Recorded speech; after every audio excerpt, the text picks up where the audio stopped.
ਅਸੀਂ ਅੱਜ ਬੜੀ ਦੇਰ ਬਾਅਦ ਬਾਬਾ ਅਸਲਮ ਮਲੰਗ ਦੇ ਡੇਰੇ ਤੇ ਆਏ ਤੇ ਬਾਬਾ ਜੀ ਤੁਹਾਨੂੰ ਸਲਾਮ ਅਲੈਕੁਮ। ਵਾਲੇਕੁਮ ਸਲਾਮ। ਔਰ ਬਿਸਮਿਲ੍ਲਾ ਕਰਾ। ਇਹ ਦਰਵੇਸ਼ ਤੇ ਟਿੱਲਾ ਤੇ ਟਿੱਲੇ ਤੇ ਬੈਠਿਆ ਕਲਾਮ ਟਿੱਲੇ ਦਾ ਸੁਣਾਉਣ ਲੱਗੇ। ਸੌ ਵੀ ਲਾ ਬਾਬਾ ਜਦੋਂ ਰਾਂਝਾ ਜੋਗੀ ਬਣ ਜਾਂਦਾ ਕੰਨ ਚ ਮੁੰਦਰਾਂ ਪਵਾ ਲੈਂਦਾ ਟੁੱਟਣ ਲੱਗਦਾ ਤੇ ਉਹਨੂੰ ਬਾਲਨਾਥ ਪਿੱਛੋਂ ਨਸੀਹਤ ਕੀ ਕਰਦਾ।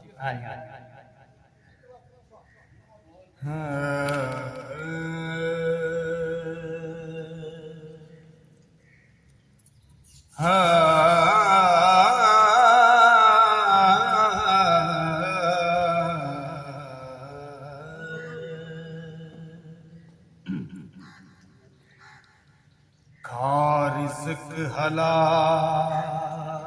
ते सच बोले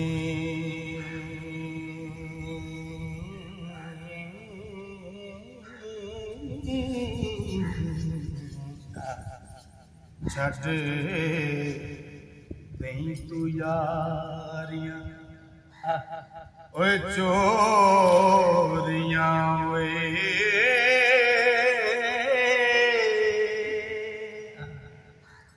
तौबा करी तकसीर माफ तेरी ओ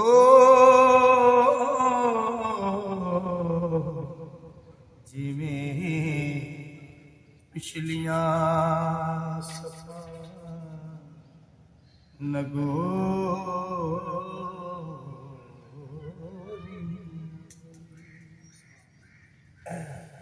ते आ छड़ चाले ग्वारी पुणे वाले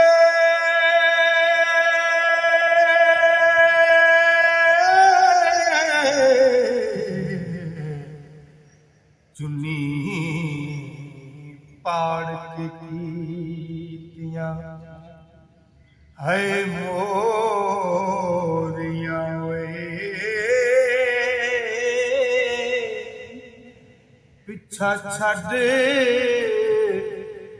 जटा वे कसम बोलियां हो ਜਿਹੜੀਆਂ ਪਾੜੀਆਂ ਖੰਡ ਦੀਆਂ ਹੋਰੀ ਤੇ ਜੋ ਰਾਕਾਂ ਜੋ ਤੇਰੇ ਹੈਲਾ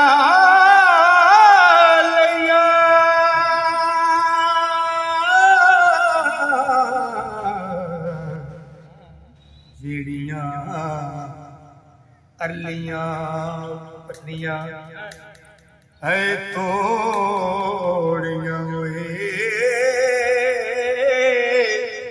ਓਏ ਤੋ ਥਾ ਕੇ ਮਾਲਕਾਂ ਵਰਤ ਲਈਆਂ ਹੋ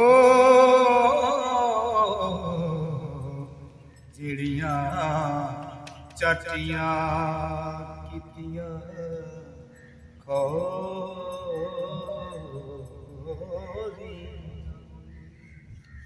ਸੁਭਾਨ ਅੱਲਾਹ ਛੱਡ ਸਭ ਬੁਰਾਈਆਂ ਤੇ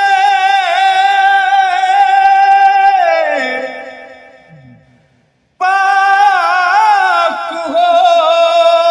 ਜਾ ਨਾ ਕਰਨਾ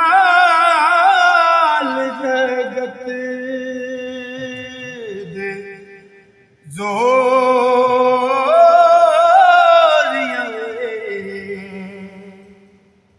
रौले विच तू ओ रिड़िया कम चोरी कोई खर्चियां नहीं गोरियां वे ਬਾਬਾ ਜੀ ਦੀ ਆਖਰੀ ਗੱਲ ਕੀਤੀ ਹੈ ਹਾਂਜੀ ਤੇਰੀ ਆਜਜ਼ੀ ਅਜਜ਼ੀ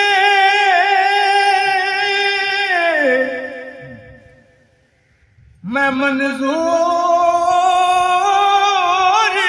ਕੀਤੀ ਤੇ ਤੈ ਮੁੰਦਰਾ ਕੰਨ ਵਿੱਚ ਸੌਰੀਆਂ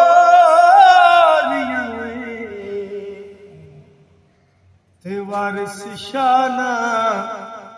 ਆਦਤਾਂ ਜਾਂਦੀਆਂ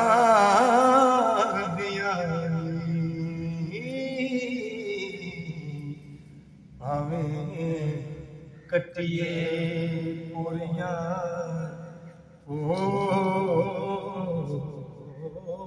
ਪੋਰੀਆਂ